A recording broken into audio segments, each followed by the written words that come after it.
everyone, welcome to our English lesson. Today we will learn past continuous. Сәлем достар, бүгін біз сіздермен ағылшын тіліндегі шақтарды жалғастыратын боламыз. Соның ішіндегі ең маңызды біз білуіміз керек шақ, ол әрине past continuous. Ол қандай шақ? Қай кезде қолданылады? Видеоны міндетті түрде соңына дейін көріңіздер. Past continuous дегеніміз қазақ тіліне тікелей аударатын болсақ, созылыңқы өткен шақ. Яғни өткен шақтағы белгілі бір уақыт аралығындағы іс әрекетті айтқан кезде қолданамыз. Ол қандай іс әрекет? Мысалы, кез деген өткен шақтағы. Мысалы, мен кеше сағат 5-те тамақтанып жатқан едім. Немесе мен алдыңғы күні таңертең саябаққа бара жатыр едім. Дәл солай іс-әрекет өтіп кеткен, бірақ сол өтіп кеткен кездегі процесте болып жатқан іс-әрекеттер туралы айтқан кезде осылай past continuous'ты қолданады екенбіз. Ал енді past continuous'тың жасалу жолына мән берейік. Past continuous жасалу жолы as plus was and were plus verb ing. Яғни was және were көмекші етістігі арқылы біз сөйлемді болуысызға және сөйлемді сұраулы түрге айналдырады екенбіз. Енді қай кезде was, қай кезде were көмекші етістіктер қолданылады, соған мән берейік. I, he, she, it. Немесе бір адам туралы айтқан кезде біз was көмекші етістігін жалғасақ, we, you, they, немесе екі адам болған кезде were көмекші етістігін жалғаймыз. Сонда past continuous'тың көмекші етістіктері was және were көмекші етістіктері екен. Past continuous'тың мезгіл істеулері. Осы мезгіл істеулері арқылы біз оны басқа шақтардан ажырататын боламыз. Ол қандай мезгіл істеулер?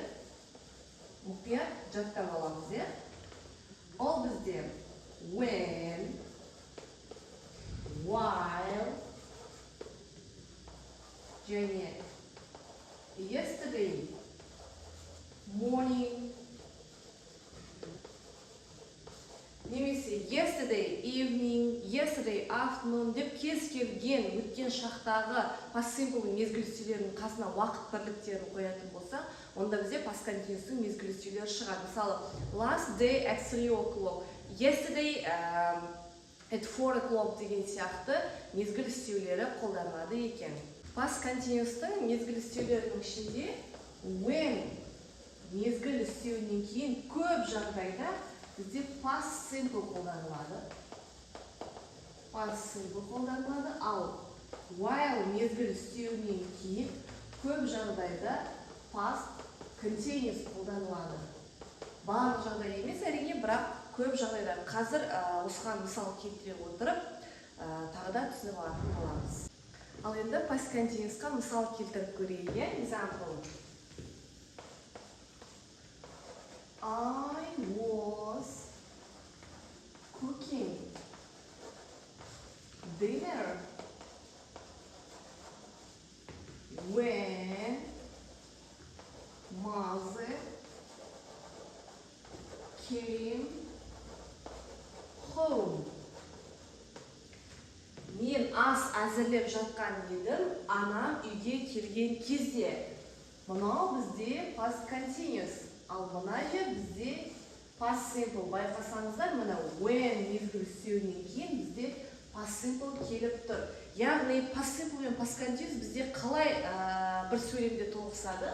Мысалы, мынау бізде іс-әрекет болып жатыр, е? Іс-әрекет болып жатқан кезде бүйтіп екінші бір іс-әрекет кедергі жасап бөледі ортасына. Вот осы кедергі жасаған кездегі іс-әрекет бізде ол past simple болады екен. Ал оған дейінгі мына жерде болып жатқан іс-әрекет бізде past continuous екен. Яғни past simple мен past continuous дәл осылай бір сөйлемде кездесе алады. Ал енді қазір мына мысалға назар аударамыз. Дәл осы мысалды видеоны паузаға қойып өзіңіз орындап көріңіз. Бұл жерде, яғни past simple және past continuous екеуі де бір сөйлемде кездесіп тұр. Қай жерде past simple, қай жерде past continuous болатынын өзіңіз анықтап көріңіз, кейін бірге тексеріп Ал енді бірге past simple past continuous тапсырмасын орындап көрейік. Ең алдымен біз мезгіл істеуін тауып аламыз. Мезгіл істеу ол бізде when. Жаңа біз айтқан болатынбыз, when мезгіл істеуінен кейін көп жағдайда past simple болады деп. Міне қараймыз. When мезгіл істеу келіпті, және одан кейінгі сөйлем бізде past simple'да болу керек. To meet. Жақшаны ашқан кезде біз to-ды қолданбаймыз. Және meet бізде бұрыс етістік болғандықтан оның екінші формасын аламыз. Meet етістігінің екінші формасы met. Ал енді мына жақтағы сөйлем бізде past continuous болу керек. She-ға біз was жалғаймыз, және to жазылмайды. Жақшаны ашқан кезде go етістігіне ing жалғаймыз. Сонда she was going to the park when she met her friend. Ол саябаққа келе жатыр еді, өзінің досын кездестірген кезде. Кейде байлықта сақталады, сөйлемнің мағынасына қарай болғанда, қай іс-әрекет бізде созылыңқы болып тұр, қай іс-әрекет кәдімгі бір длительный процесті көрсетіп тұр. Сол іс-әрекетке біз past continuous аламыз да, ал қай іс-әрекет қысқа уақыттар аралығында немесе бір спонтанно бір болып жатқан кезде, онда ол жерде біз past simple'ды алатын боламыз. Міне дәл осылай мағынасына қарап та ажыратып алуға болады. Себебі кейбір сөйлемдердің ешқандай мезгіл сөйлері берілмейді.